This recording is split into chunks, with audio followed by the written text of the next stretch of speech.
तरीके से जनता आगे बढ़ रही है। अब बढ़ते हैं आगे, अगली खबर की बात कर लेते हैं। स्वाति मालीवाल मामले पर एक्सक्लूसिव खबर सामने आ रही है। स्पेशल इन्वेस्टिगेशन टीम ने सीएम स्टाफ के एसआईटी ने बयान दर्ज कर लिए हैं। सीएम के सुरक्षा कर्मियों के भी बयान दर्ज हुए। वीडियो में दिख रहे सुरक्षा कर्मियों से पूछताछ की गई। उधर विभव कुमार के घर से भी कुछ इलेक्ट्रॉनिक गैजेट्स जब्त किए गए हैं। एसआईटी जांच शुरू हो गई है स्वाति मालीवाल मामले पर, जिसमें स्वाति मालीवाल का आरोप है कि मुख्यमंत्री आवास के अंदर उनके साथ मारपीट की गई।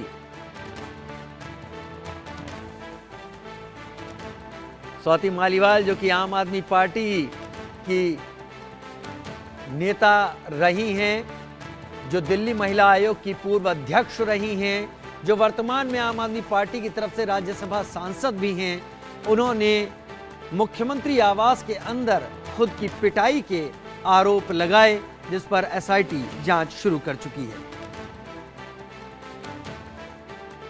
सीएम के सुरक्षा कर्मियों के बयान दर्ज किए गए हैं। एसआईटी ने दिख रहे वीडियो में सुरक्षा कर्मियों से पूछताछ की, साथ ही विभव कुमार के घर से भी इलेक्ट्रॉनिक गैजेट्स बरामद किए हैं, जब्त किए हैं।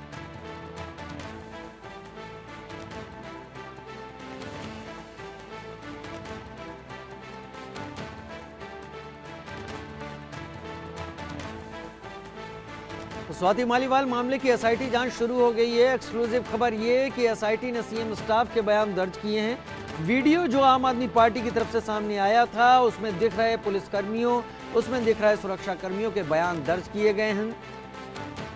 साथ ही विभव कुमार के घर से इलेक्ट्रॉनिक गैजेट्स भी जब्त किए गए हैं। यानी अब स्पेशल इन्वेस्टिगेशन टीम एसआईटी अपनी जांच को तेजी से आगे बढ़ाना शुरू कर चुकी है।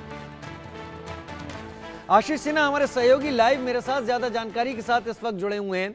आशीष, पिछले कई दिनों से आप अदालत की बात हो या इस मुद्दे से जुड़े हुई बाकी जांच, बाकी कार्रवाई की बात हो, उस पर नजदीकी से निगाह बनाए हुए हैं।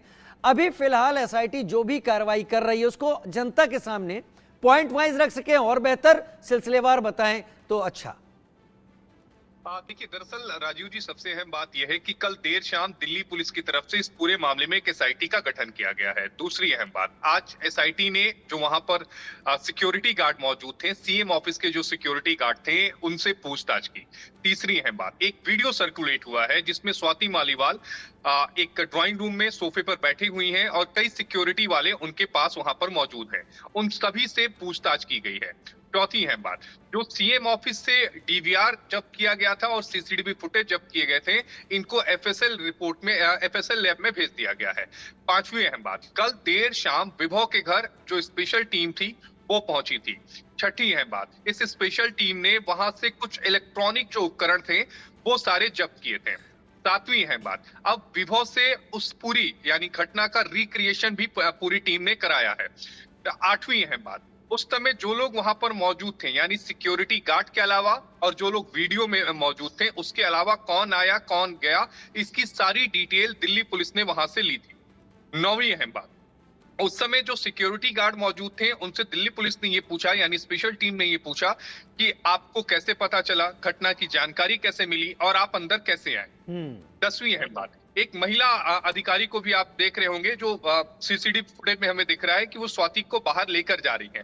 दिल्ली पुलिस ने उनके भी बयान दर्ज किए हैं। अब दिल्ली पुलिस की अगली जो कोशिश होगी वो विभव को मुंबई ले जाने की होगी, क्योंकि कहा यह जा रहा है दिल्ली पुलिस के मुताबिक, विभव ने ये बताया कि वो मुंबई गया था और वहां पर उसने अपने फोन को फॉर्मेट कराया है।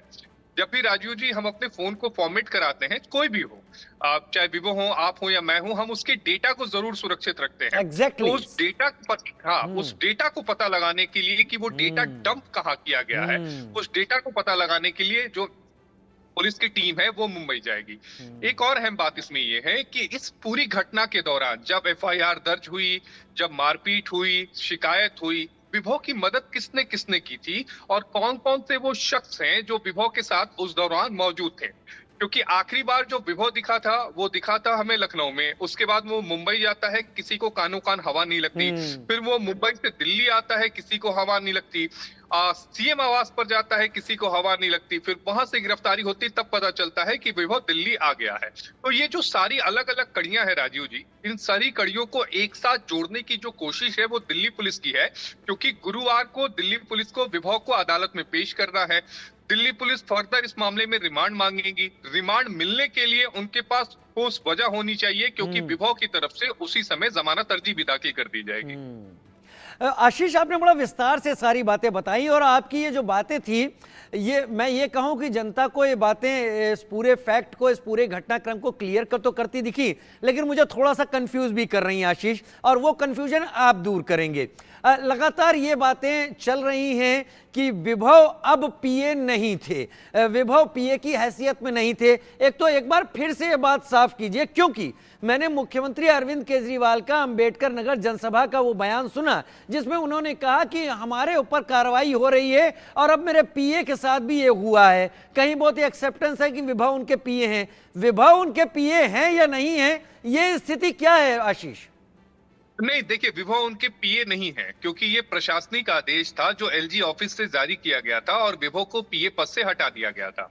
मुझे ध्यान में है कि जब विभव को अदालत में पेश किया गया था 30 हजारी कोर्ट में, और दिल्ली पुलिस की तरफ से जब ये बात कही गई थी कि विभव कुमार अरविंद केजरीवाल के पीए नहीं है, उसके बावजूद वो इस संवेदनशील जगह यानी सीएम हाउस उनका आना जाना है, तब उनकी तरफ से जो वकील अपीयर हो रहे थे उन्होंने इस बात का विरोध नहीं किया और ना ही उन्होंने इस बात को कहा कि विभव अभी भी अरविंद केजरीवाल के पीए हैं।